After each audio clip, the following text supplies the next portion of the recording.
Alright, hello everyone, this is Mr. All, and today, for today's lesson, we're going to be talking about stuff in the third dimension. So, in order to visualize the third dimension, I would like you all to look in the corner of whatever room you're in. You're going to see a good representation of all three axes that we see in a three-dimensional plane. One, where the two walls meet, and then two others where the wall and the floor or the ceiling meet.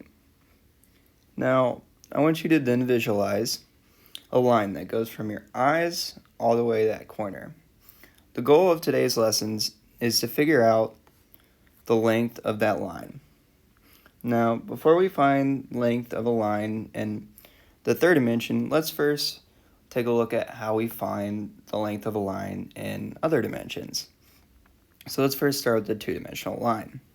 So you can see this line lies on the second dimension, or a two-dimensional plane, where there's two axes, an x and y. So we know that we can find this length using the Pythagorean theorem, where we make two other lines, one in the y-axis and one in the x-axis, that represent a squared plus b squared equals c squared. Or, in terms of the distance formula, the square root of x squared plus y squared. So then let's look at some lines that are one-dimensional.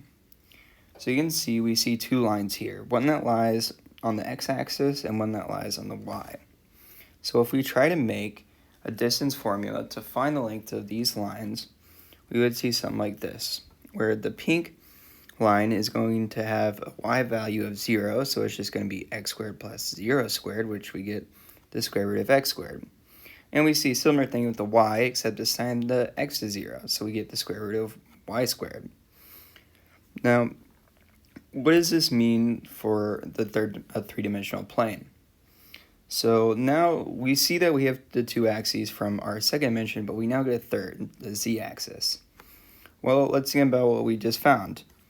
We saw in the first dimension that our distance formula is just the square root of x squared, where there's one variable for one axis. Second dimension, we see something else, where we have an x and a y, two variables for our two axes and the distance formula. So what do we do for the third?